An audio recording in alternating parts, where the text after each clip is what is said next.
Dear friends, welcome to another episode of Military Ops. In this video, we will discuss the mindset that governs the Russian state and why Vladimir Putin has no intention of stopping in Ukraine. And if you are not yet subscribed to the channel, subscribe now and turn on the notification bell so you don't miss any updates. With Trump's second administration taking control of the United States foreign and security policy, Washington faces a major debate. What should be the outcome of the war in Ukraine, and what kind of peace agreement can be negotiated with Vladimir Putin? But most importantly, is it possible to reach a lasting understanding with Russia that can ensure peace and coexistence in the coming decades? Adopting a firm stance with Russia is not enough to guarantee a lasting ceasefire.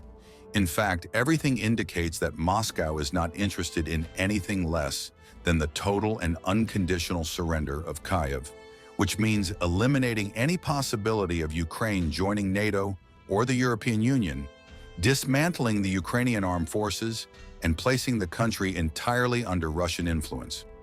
Putin has no real reason to negotiate in good faith because he believes he is currently winning the war. And despite the tremendous material and human losses, with thousands of vehicles and armored units destroyed, hundreds of thousands of soldiers killed or wounded, forcing him to buy support from unexpected allies like North Korea, all this just to gain a few hundred square kilometers in Donbass, equivalent to 20% of the metropolitan area of Sydney. Despite all this, Putin is right to claim that he is winning the war. The reason for this lies in the priority set by the United States and Europe over the past 3 years, focusing on controlling the escalation of the conflict rather than providing Ukraine with all the means necessary to achieve substantial gains. Although Ukraine has received tons of weapons and ammunition, some of them highly advanced and lethal, causing tremendous damage and massive losses to the Russian invasion force, this approach by its allies has not given Kyiv enough to decisively stop Russia's advance. This means that today, Ukraine has no significant leverage at the negotiating table to secure a lasting peace or even a stable armistice with Russia. Today, Putin continues to send signals that he will not accept any agreement that is not a clear victory for Russia because, as I said, he truly believes he can defeat Ukraine at an acceptable cost. And by doing so, he aims to deliver a severe blow to the interests of the United States and NATO, undermining the system that Washington and its democratic allies built after the Cold War. This would pave the way for what Putin calls a new multipolar global order centered around the Moscow-Beijing axis, with regional allies such as Iran and Brazil. What the world needs to understand is that Putin is not just fighting against Ukraine, he is waging a civilizational war against the West, until significant setbacks force him to realize that he cannot win at an acceptable cost to his power. He will not stop. It is crucial to understand what is possible today when it comes to negotiating with Russia. The West may eventually reach some kind of agreement, but at best it will be a temporary truce. Putin will use that time to rearm before attempting once again to subjugate or destroy the Ukrainian state. If this temporary truce is achieved, much will depend on what happens next. Whether the United States, Europe, and NATO will establish a credible enforcement mechanism, and most importantly, whether they will arm Ukraine to the point that another Russian invasion has no chance of success. The United States and its European allies need to have an honest conversation about the nature of the Russian Federation and the realistic prospects for a long-term peaceful accommodation with Moscow. The Russian question, which Western leaders continue to misunderstand or refuse to acknowledge, cannot be reduced to the traditional formula that has defined US and European approaches in the post-Cold War decades. Any policy toward Russia must begin with the understanding that the Russian Federation is not a nation-state as we understand it in the West. Instead, Russia is, and always has been, an empire, whether in its past Tsarist and Soviet forms or in its current oligarchic form, represented by Putin and his oligarchs.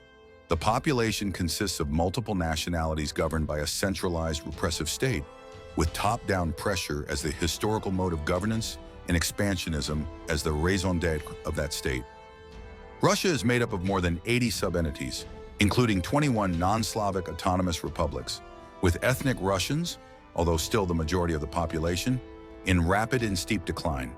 To keep all these groups and republics united under a single flag, Putin is forced to maintain a private police army that answers directly to him. An army almost as large as his main force fighting in Ukraine, but with a very different mission. That mission is to keep millions of ethnically non-Russian individuals within the borders, where they were imprisoned during the expansionist phase of the Russian Empire between the 15th and 19th centuries. In the West, political leaders tend to project their own experiences of national consolidation and democratic governance onto Russia. But the hope that a democratic or pluralistic Russia will emerge in the short, medium, long, or even very long term is completely unfounded. Russia is not a unified nation. It is a patchwork quilt that, in order to remain intact, requires a leader with imperial powers. Because of this, to prevent this quilt from unraveling, there is no chance for democracy to take root. In its current form, the systemic nature of Putin's empire offers no path for the West to achieve a lasting modus vivendi with Moscow. Russia can be blocked and contained, as it was during the Cold War. But until a fundamental change occurs within Russia, a change that begins to transform its political culture, the idea of turning it into a responsible actor in the international system, in the image and likeness of Western democracies, will remain a distant dream. This must be Washington's starting point in any negotiation with Moscow about ending the war in Ukraine. The West as a whole, but especially Europe, must rapidly and massively rearm to provide the bulk of deterrence and conventional defense within NATO. Only then can an agreement with Russia that brings peace to Ukraine, or at least a lasting cessation of hostilities along the front line, and consequently, security for Europe, be achieved. Russia's imperial mindset is a reality, and it is not just a challenge for Ukraine, but for the entire West. As long as Putin continues to see Russia as an expansionist empire, peace in Europe will remain fragile. That is why the key to the future lies in understanding Russia as it is, not as we would like it to be, and acting accordingly.